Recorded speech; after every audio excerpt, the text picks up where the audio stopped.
वास्तविक संख्या में आपको पढ़ाया जाएगा यूक्लिड विभाजन एल्गोरिथम, यानी कि यूक्लिड विभाजन जो एल्गोरिथम होता है उसमें हम आपको यही बताएंगे कि इस आधार पर कैसे एचसीएफ निकाला जाता है। हालांकि एचसीएफ और एलसीएम का टॉपिक अलग है, इसको यूक्लिड विभाजन के बाद आपको एचसीएफ और एलसीएम का अलग पढ़ाया जाएगा। तो आप लोग ध्यान दीजिएगा बच्चों, थोड़ा सा इसमें क्या है। जब हम यूक्लिड विभाजन में एल्गोरिथम में जब हम कोई धनात्मक संख्या या कोई पूर्णांक या नेचुरल नंबर या उसी को हम कह सकते हैं प्राकृतिक संख्या ए को, कोई भी प्राकृतिक संख्या ए को किसी भी प्राकृतिक संख्या बी से अगर हम विभाजित करते हैं यानी कि डिवाइड करते हैं, तो उस दशा में जो हमारा शेष फल आर बचता है, तो इसी आधार पर हमारा यूक्लिड विभाजन एल्गोरिथम होता है। तो उस कंडीशन में हमें देखना होगा कि जो हमारा शेष फल आर बचता है उस पर हमें ये गौर करना होगा कि जो हमारा बी नंबर है वो आर से बड़ा है, यानी कि आर से बड़ा होना चाहिए। और हमारा शेष फल भी, इसको भी हमें देखना होगा, जो हमारा शेष फल है वो 0 से बड़ा और बराबर भी होना चाहिए। ओके गाइज, तो देखिए बच्चों, ये हुआ हमारा यूक्लिड विभाजन के एल्गोरिथम। प्रत्येक धनात्मक पूर्णांक या नेचुरल नंबर ए को हम किसी अन्य धनात्मक पूर्णांक बी से विभाजित किया जाए तो शेष फल आर प्राप्त होता है। जो शेष फल आर प्राप्त होता है वहाँ पर यानी कि 0 is less than or equal R is less than B, यानी कि इसकी हम बात करेंगे 0 से बड़ा और बराबर आर है, आर से बड़ा बी है। तो इस कंडीशन में हम देखते हैं, तो इसका हम फार्मूला पिछली कक्षा में जैसा कि पढ़ चुके हैं, तो वो फार्मूला यहाँ से क्रिएट होता है। क्या होता है? भाज्य। ओके, भाज्य बराबर भाजक गुणे भागफल प्लस शेषफल।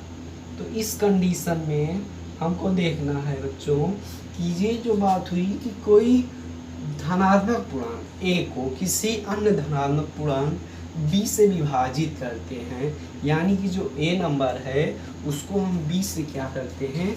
विभाजित करते हैं। तो ए हमारा क्या हो जाएगा? भाज्य हो जाएगा, बी क्या होगा? हमारा भाजक हो जाएगा। और ये भागफल यानी कि जो हमारा आंसर आता है बाद में, उसी को हम भागफल में मानते हैं क्यू प्लस आर, हमारा ये हो गया।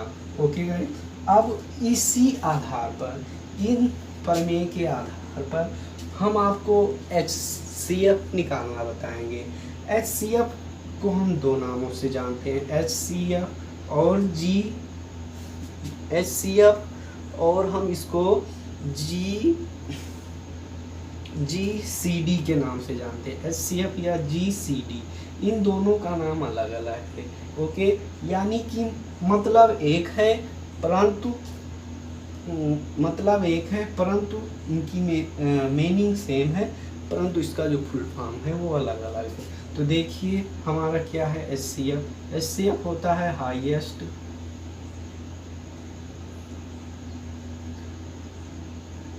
HCF क्या होता है बच्चों? हाईएस्ट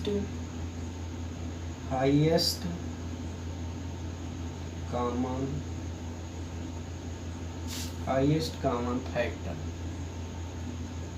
और GDS क्या होता है बच्चों? Greatest common factor,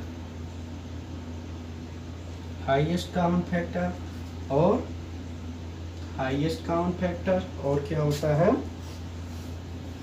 highest common factor और क्या होता है? Greatest common factor. इसको हम हिंदी में बात करें जिसे मासा कहते हैं। ओके गाइस, और इसी का पूरा नाम क्या होता है? महत्तम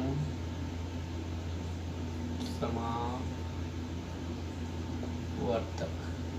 देखिए बच्चों, इसका पूरा नाम हिंदी में क्या होता है? महत्तम समावर्तक। तो इस आधार पर हम आपको आज HCF के बारे में बताएंगे, किस तरह हम HCF निकालते हैं। कोई भी नंबर ले लीजिए, यूक्लिड विभाजन के आधार पर हम उस पर HCF निकालने की बात करते हैं। ओके, तो हम कोई एक नंबर लेते हैं और हमको ध्यान देना होगा कि HCF हम कैसे निकालते हैं। तो आप सब लोग ध्यान से देखिए, कोई भी नंबर 2 नंबर, आप कोई भी 2 नंबर ले लीजिए और वहाँ पर HCF निकाल लिए। जैसे हम कोई भी 2 नंबर लेते हैं बच्चों, 81 और 237, 81 और 81 और 237, इसका हम HCF निकालते हैं। और वो भी किस कंडीशन में निकालते हैं, यानी कि यूक्लिड विभाजन के हिसाब से निकालते हैं। तो हमको देखना है, निकालना है। ठीक, तो हमको क्या देखना है बच्चों, ध्यान दीजिए। हम यहाँ पर इससे निकालेंगे इस अकॉर्डिंग पर। ओके गाइस, तो हमको ये देखना होगा इसमें कौन सी संख्या बड़ी है। तो यहाँ ये बड़ी है। ओके, तो जो संख्या हमारी बड़ी है उसको हम A मानते हैं, और जो हमारी संख्या छोटी है उसको हम क्या मानते हैं, B मानते हैं। ओके, तो यहाँ पर इस आधार पर अब हम उसमें क्या पढ़े थे कि जो कोई भी संख्या A को हम किसी अन्य संख्या B से क्या करते हैं, विभाजित करते हैं। ओके गाइस, यानी बच्चों B से हम क्या करते हैं, उसे विभाजित करते हैं। तो B से हम यहाँ पर वही कंडीशन अप्लाई करेंगे, यानी विभाजित करेंगे। अब यहाँ पर हम टेबल पढ़ेंगे। अब टेबल तो सबको 81 का पता नहीं, तब भी हम प्रयास करते हैं। 2 टाइम्स जाएगा, कितनी बार जाएगा, 2 टाइम्स जाएगा।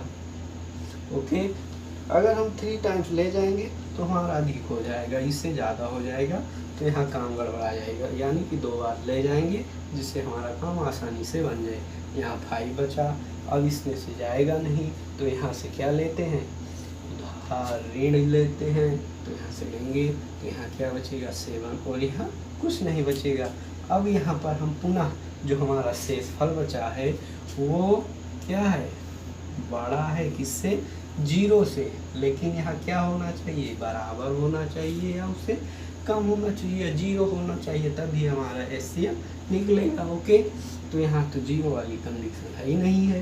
तो अब देखिए, अब ये वाली जो संख्या आई इसको हम पुनः B मानते हैं, और इस वाली संख्या को हम पुनः A मानते हैं। अगर इस कंडीशन के अकॉर्डिंग हम देखते हैं तो यहाँ पर हमारी जो ये फार्मूला के आधार देखते हैं तो हमारा ये क्या हुआ, 23 = 81 × 2 ऐड 75, हमको ये मिलेगा। अब यहाँ पर जब ये मानेंगे तो B वाले से पुनः फिर A वाले को डिवाइड करेंगे। तो यहाँ 75 से हम क्या करेंगे, A वाले को डिवाइड करेंगे, तो वहाँ 1 टाइम जाएगा। तो यहाँ कितना बचेगा, 6, तो यहाँ कुछ नहीं। ओके गाइस, तो हमारा ये आया। अब हम यहाँ पर ध्यान देंगे, ये जो हमारा आया है इसमें भी ये 0 नहीं हो पा रहा है, यानी कि 0 नहीं है। तो यहाँ पर फिर बात होगी कि ये हमारा बड़ा है और ना ही बराबर है, बड़ा है, यहाँ इससे क्या होना चाहिए, बराबर होना चाहिए। फिर पुनः वही कंडीशन, इसको हम B मानेंगे, इसको हम A मानेंगे। ओके, तो यहाँ 6 से फिर डिवाइड करेंगे 75 को। ओके, तो यहाँ कितनी बार जाएगा, कितना टाइम जाएगा,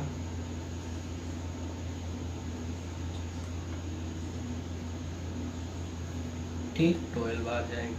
तो यहाँ जाएगा 72 आएगा। तो यहाँ कितना बचेगा, 3। ओके, तो यहाँ पर फिर वही अगर हम कंडीशन अप्लाई करें इसमें तो क्या होगा, 75 = 12 × 6 + 3, यानी कि इस कंडीशन में आएगा। ओके, तो यहाँ पर फिर अभी हमारा जो रिमाइंडर है यानी शेषफल 0 नहीं हुआ, पुनः हम इसको फिर मानते हैं वही क्या, B से मानते हैं उनसे A।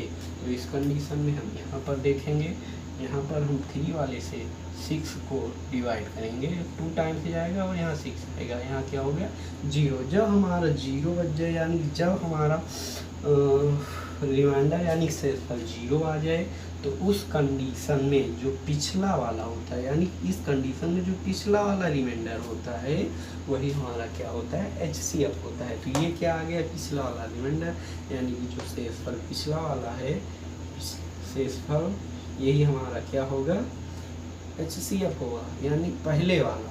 पहले